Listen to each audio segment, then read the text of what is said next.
This is Time Signatures with Jim Ervin, a podcast and radio program presented by the Capital Area Blues Society in Lansing, Michigan. Driving up and down these Michigan roads, yeah. And now, here he is, your host, Jim Ervin. Baby, I'm home. Well, hello there, my friends, and welcome. And thank you so much, Parker. I'm your host, Jim Ervin, and this is Time Signatures. Today's guest is described as an American singer and songwriter who employs a blend of music that is best described as Bayou Soul, a mix of funk, blues, soul, R&B, and pop. He has released 12 studio albums by my count, 1 live album, and 3 EPs. And chances are you might have seen him on TV with Jay Leno, Jimmy Kimmel, Conan O'Brien, Larry King, or a host of others. He is the son of acclaimed Hall of Fame guitarist and former member of the Boogie Kings, Ted Broussard. And the Louisiana native also has a brand new album to discuss right here with us called A Chance Worth Taking. It is the second release by Joe Bonamassa's KTBA Records, and you already know I'm a big fan of that label. Ladies and gentlemen, I am pleased to welcome the man himself, Mr. Marc Broussard, to Time Signatures. Marc, it's an honor to have you, sir. Good evening. Thank you for having me, Irv. How are you? I'm doing great, man. Always having a good time, and there's so much new music coming out these days that catching up with you guys when you're getting the albums out, man, it's like spinning plates, you know? Yeah, So- man, I've been actually really looking forward to this release for over a year now. We recorded this last January. Wow. So I'm very, very, very anxious and chomping at the bit to get this material out to the fans. Indeed. So, Marc, let's talk about your early influence in music, man. Where did it all begin for you? Well, I mean, my father was a weekend warrior, as they like to call him down here. He had a day job, but he played music to supplement the family income. Right on. And every year we took a vacation down to Florida, and he would book a gig to help offset the costs of that vacation. He would book a gig down in Destin, Florida, to coincide with our vacation. And shortly before we left for that trip, me and my brothers watched Back to the Future on TV. I think it was probably the first time it was ever on cable television.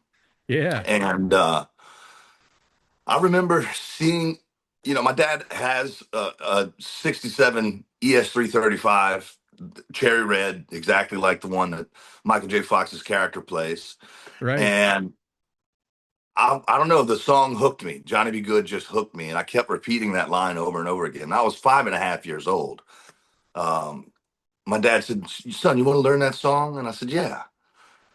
So he went and printed up the lyrics because he didn't know the lyrics. He used the printer at the office the next day, brought home some lyrics, and pulled the guitar out. And he started playing, and I started singing in key. And all of a sudden, he says, "Let's do it again." And I started singing in key, and on the second verse, he modulated up a half step, and I followed him, and he modulated again on the third verse, and I followed him again, and he put me on stage that very weekend. That was my first gig. So really, Wow. my father was my primary influence early on in life, but he's a fusion head.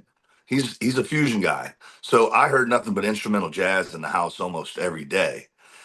And on the rare occasions that he might have to learn a new song for one of the gigs that he had coming up, he might throw on some Wilson Pickett or some Otis Redding, and I would come running. I'm like, "Who is that?"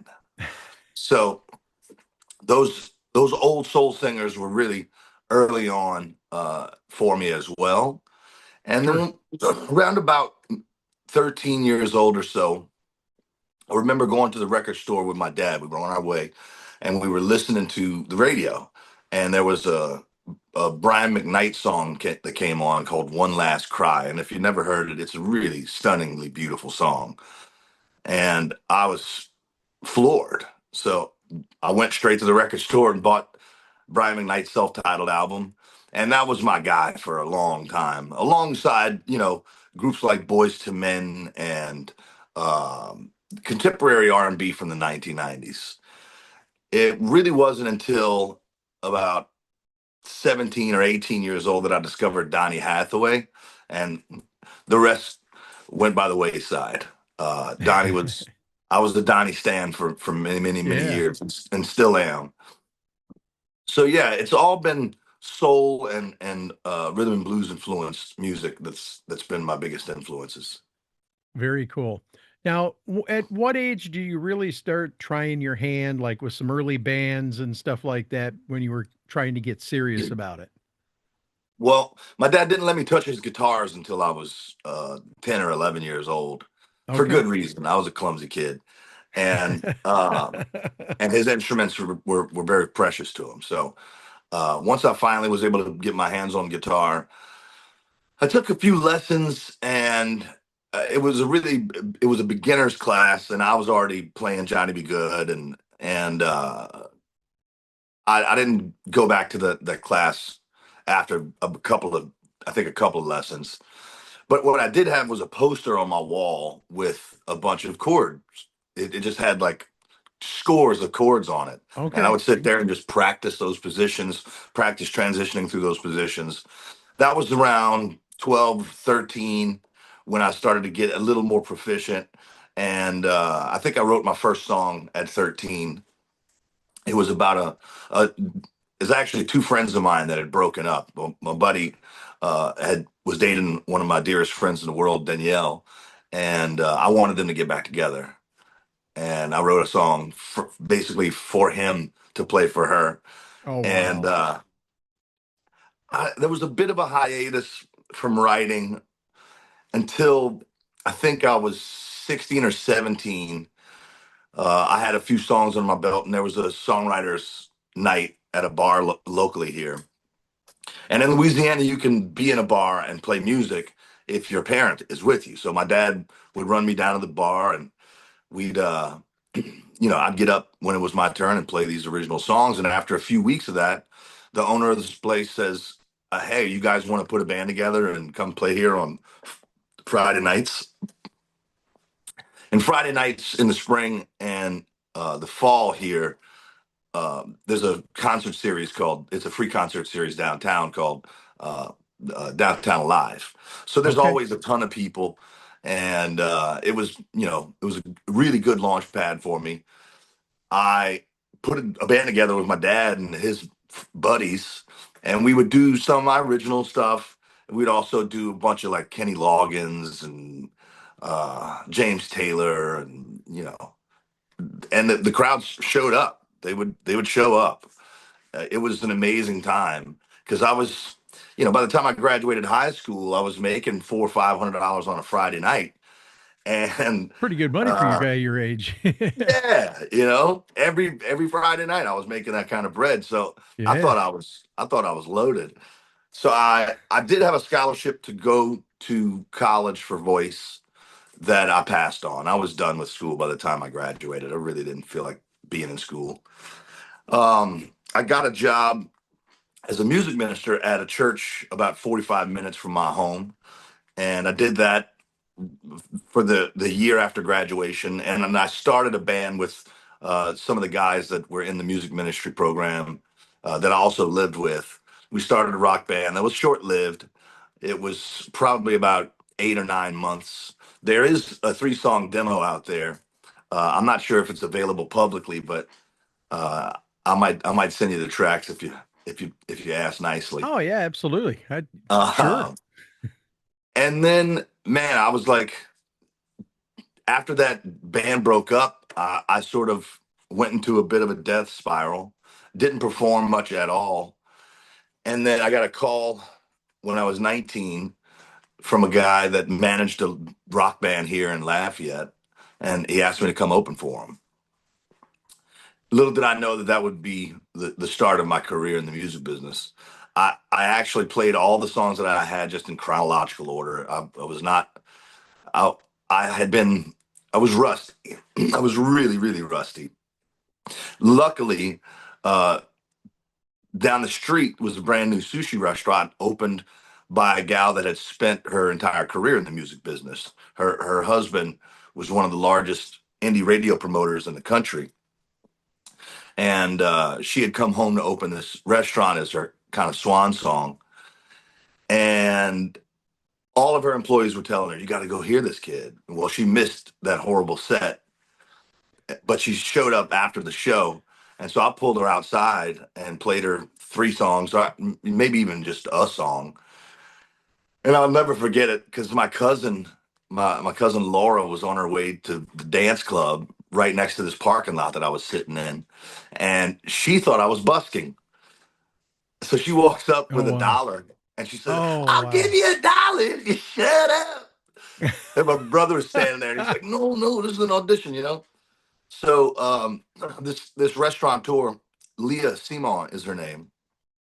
She really did have some bona fides, and I found out about a month later when she flew me out to Los Angeles and was calling up the heads of every major label, guys like Tom Wally and Lenny Waronker and Wow. Gary Gersh. She would just call them on the way to their office, and they would say, "Come on in." Little did I know how much stroke that actually was back then. I had no clue that that's not how everybody could do it. If you just knew them, you could call. But no, no, you gotta be a powerful individual to be able to pull that off. No I didn't kidding. have any product though, so nobody really bit. I had no ticket sales history, and I had like a 3 song acoustic EP, but so they didn't bite on the West Coast. Okay. I came home and I, told my dad that nobody bit. He says, "Well, look, I'm going to produce a record for you." So I called up Leah and said, "Thanks for everything, but my dad said he's going to produce a record for me." And she's like, "Okay, let's do it. Actually, I have the producer in mind that I think would be perfect. I'll fund it and I'll put a record label together just for this project, and we'll Wow. we'll get it done." And by the time I released that album, I had played enough shows. I'd kind of put a band together and played enough shows, and I had signed with a management firm out of New York called Brick Wall that had some pretty big clients throughout their tenure. Um, by the time I released that album in September 2002, Island Def Jam had sent an A&R person down for the CD release party. They flew me to New York. I played a little showcase for the executives there, and we signed a record deal. So that would have been 2003, So and was this Island Records that was that you Island. signed? That's right. Yeah. Okay. All right. So yeah, that was the start of my career. And then Brick Wall had a favor because they had co-managed John Mayer for a little while, and they were instrumental in getting Maroon 5 on John Mayer's tour as openers. So Maroon 5 owed them a favor and took me on tour Wow. in response. So within like the blink of an eye, I went from not having played a show to opening for a band that was on a rocket ship. Ended up doing a couple of tours with them, and that really gave me a nice bed of an audience that I could start building off of. And so yeah, that was the beginning. So, Mark, I've said many, many times, even about my podcast in particular, it takes one, whether it's one guest or one listener, one viewer, the right person catches you, and the next thing you know, you're on that ride. And sounds like that's that's what happened to you for sure. But it's been said that you have a unique gift for channeling the spirits of classic R&B, rock and soul into contemporary terms. And I would love to have you talk about that for just a moment because you really do have a unique sound. Well, we started doing these covers records in 2007. I think was the first release, Hmm. um, and the original intent of those albums was to introduce a younger audience at the time to some songs that had shaped my ears and influences. So we really stuck very, very closely to the original versions. There weren't many deviations at all. Same with SOS2. And then SOS3, excuse me, I decided to do a Lullabies album, and we took some liberties with some songs for sure. And that sort of opened the door for me to start maybe interpreting things in my own way. Yeah. Typically what happens on those albums especially is I try to pick songs that I think I'm going to be really good at singing. And then once we get to the studio, if it's not exactly working, then I'll go through every cover that I can find of that song and pull from all kinds of influences and inject a little bit of mine in there as well. So the latest album, SOS 5, is songs from the 50s. There's a couple, like Bobby Darin was really hard for me to sing for some reason. I was not expecting that. But once I got to the studio, it was just something that day or whatever it was. So I took some liberties there. With Unchained Melody, the Righteous Brothers version is so iconic, Yep. but it's a beast of a vocal. So I decided to play around with it. Ultimately, the initial approach was so dramatically different that it threw all of my musician friends that heard it were like, bro, that's a bit much. All of the lay people that heard it were like, ooh, that's nice. I like it.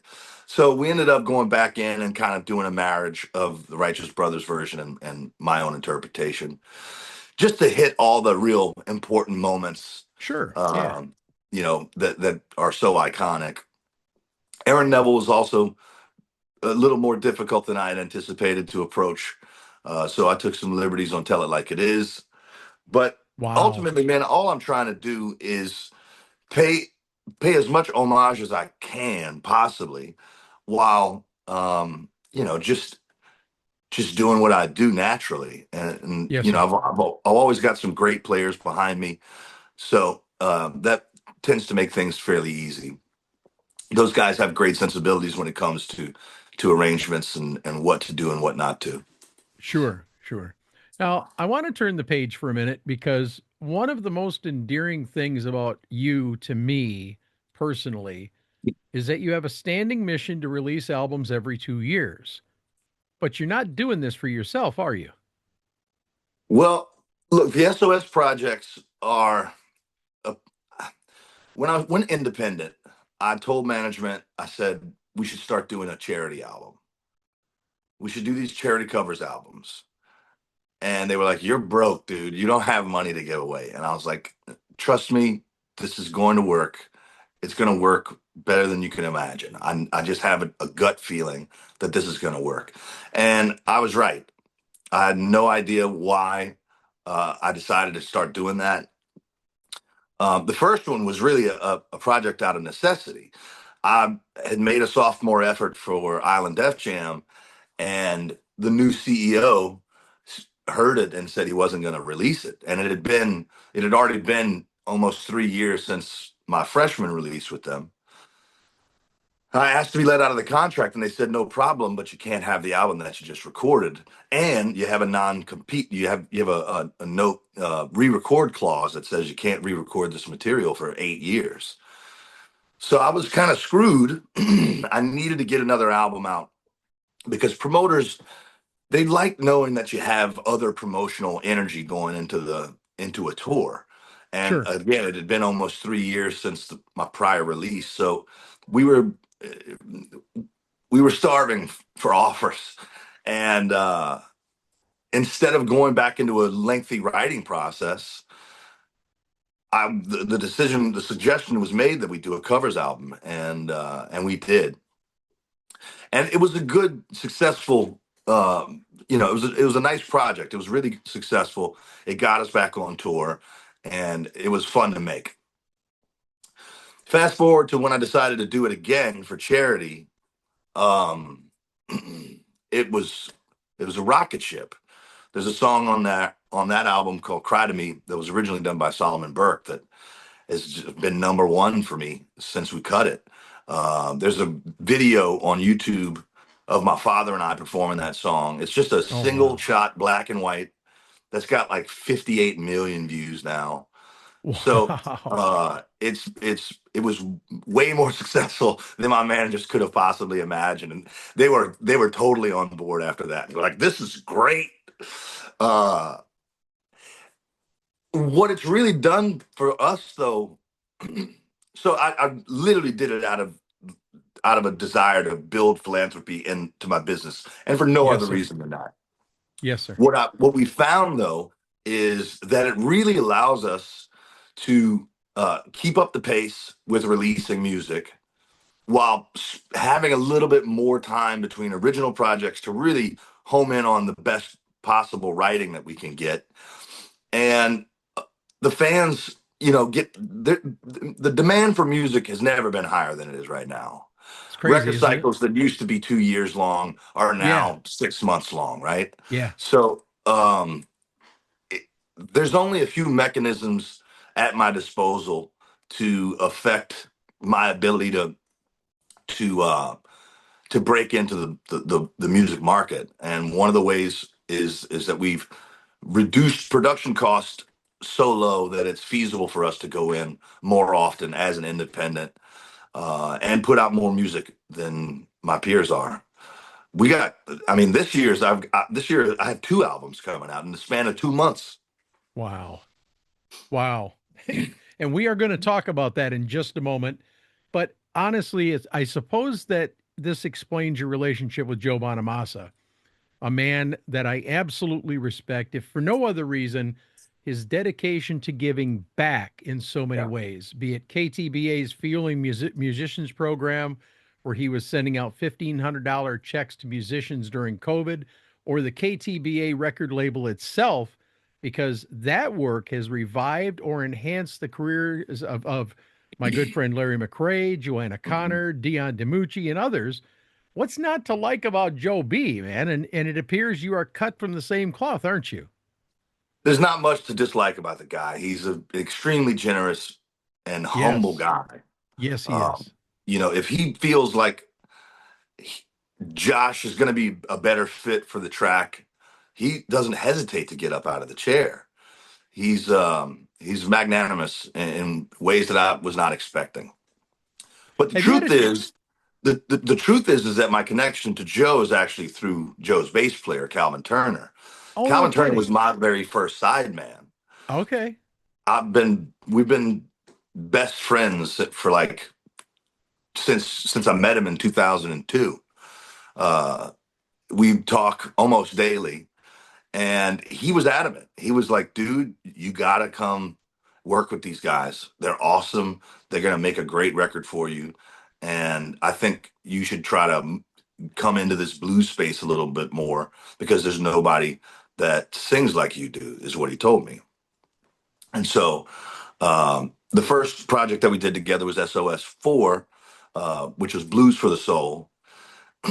That was a charity record that partnered with an organization that he's worked with a bunch called Guitars Over Guns, that just really tries to keep the kids in Sure. in urban settings off the streets by putting music, instruments in their hands. And it was so much fun that it was pretty quickly decided. I mean, Calvin called me almost immediately after we got out of the studio for SOS 4 and said, "All right, dude, we should do an original blues record." And he pushed and pushed and pushed on that issue for a good while until I said, "Okay, look, we need material. I need a co-writer because I don't like arranging anymore. I feel like I've hit the limits of my skill set as an arranger." Calvin, on the other hand, is a brilliant arranger. He's done all of my strings and my horn arrangements for my entire career. Um, Calvin was the kind of kid that was playing Tower of Power on trumpet next to his father at 5 years old and Wow. turning to his dad and saying, "Dad, that's a B flat, not a B." He's just a savant. So I said, "Help me write this stuff."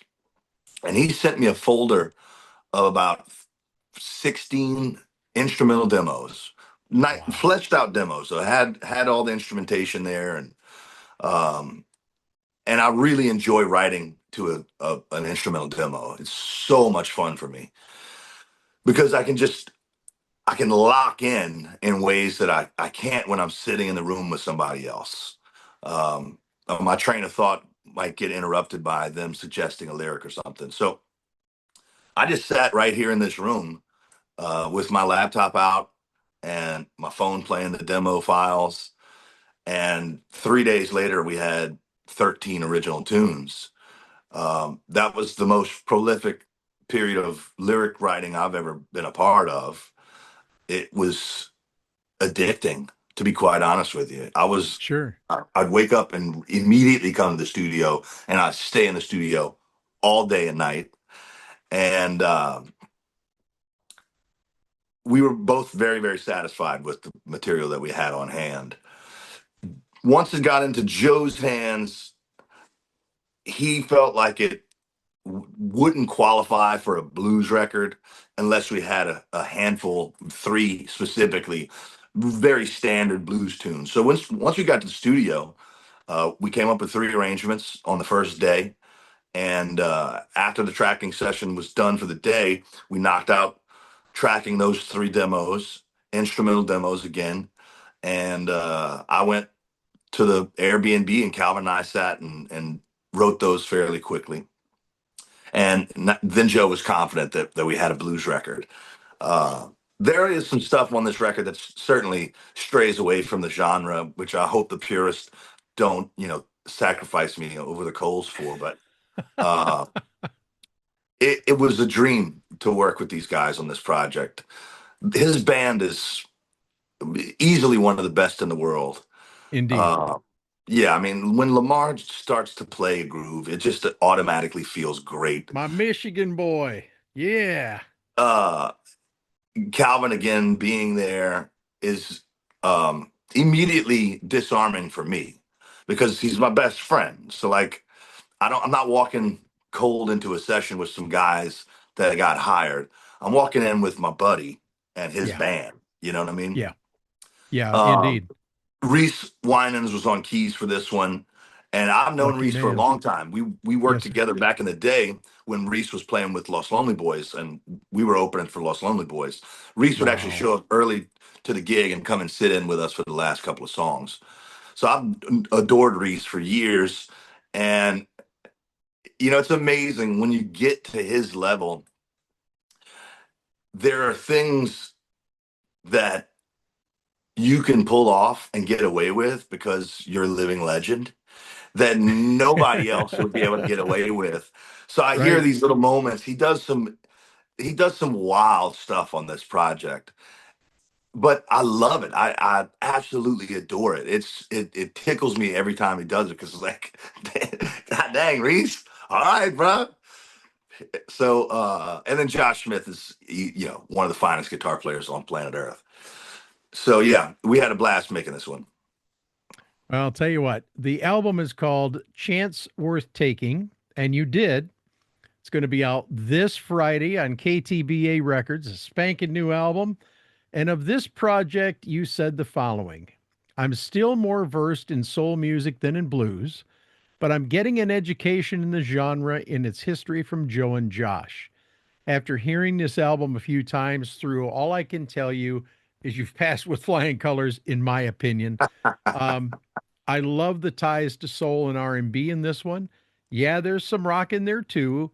I wouldn't be worried about getting raked over the coals or anything like that. Worst comes to worst, I know Joe's got one hell of a following.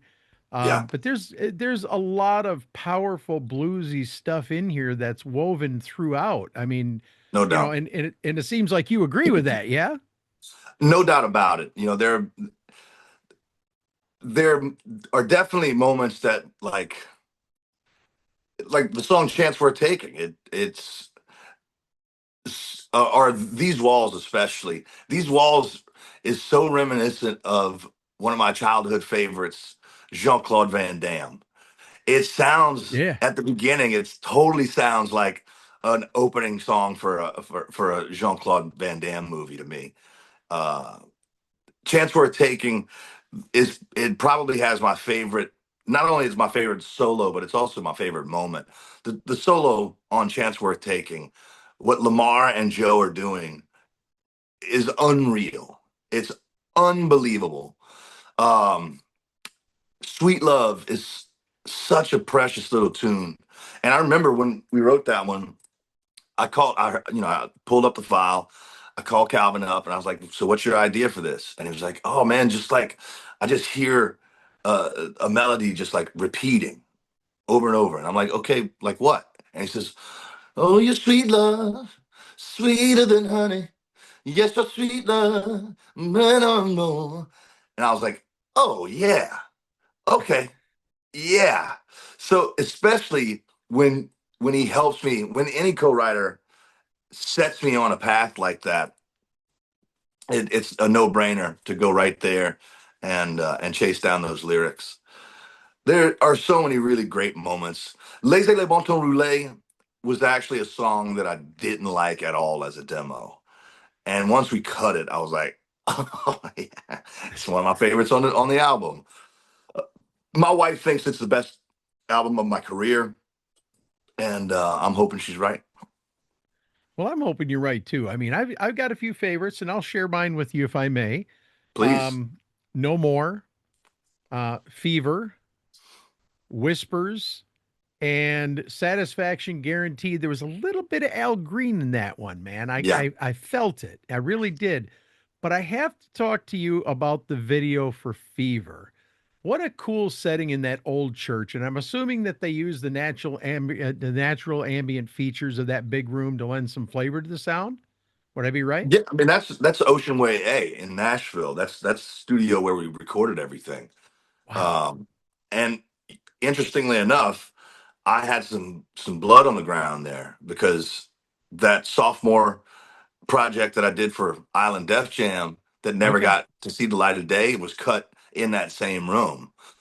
So Wow. to really to get in there and get a project that is going to see the light of day was really um, it was fulfilling for me for sure. Yeah, no kidding. No kidding. Well, once again, the album is called Chance Worth Taking. It releases this Friday. I can't say enough how excited I am to see this come to fruition and get out there and get among the population. I think very much like Larry McRae's Heartbreak City, which also had every one of Joe Bonamassa's crew in there, including um, Reese and the whole gang, man. But I'm excited to see what comes of this. So, where can we send people to learn more about you? Also, to buy the new album, and of course, you got the SOS albums out there, or to book you for a gig. You can go to markbroussard.com. If you're looking to book us for a gig, my manager's contact is all the way at the bottom of the homepage. He's very responsive and is always happy to field an offer. If you're looking for, social media, I'm at Marc Broussard everywhere. Uh, our YouTube page is full to the brim with tons and tons and tons of videos from the past. And yeah, I mean, you can find me in a city near you very likely very soon. We're on tour starting April 24th, and we'll Oh man. be all over the East Coast. We'll be through the South, and we'll go up into the Midwest and all the way to the Northeast. So there's a big run coming up, and it'll take us about 4 weeks to get there. And if you get a chance, go to YouTube and check out Fever. There's just something otherworldly about that video. I really enjoyed it. And by the way, if you end up in Michigan or close to Michigan, I'm going to find my way to you. I will absolutely come out and support you. I'm also a photographer, so I'll bring my camera with me. Beautiful. And I've shot Joe a couple of times at the Fox Theater in Detroit, and I'd be honored to do that for you as well. But Marc Broussard, I want to thank you again for taking time to speak with us today. Wish you all the best. And anytime you need a microphone, as I said earlier, for a new album or a tour, please make sure you stop by and we'll take care of you. Okay? Appreciate you having me on, Irv. You have a good My one, man. pleasure. My pleasure. Stick around for just a minute. I'm going to tie the ribbons on this and I'll wrap up with you. Sounds Before we good. close this edition of Time Signatures, I want to tell you about guess who? Joe Bonamassa's Keeping the Blues Alive Foundation. Some of you know the KTBA for their annual cruises, but did you also know they have a program called Fueling Musicians?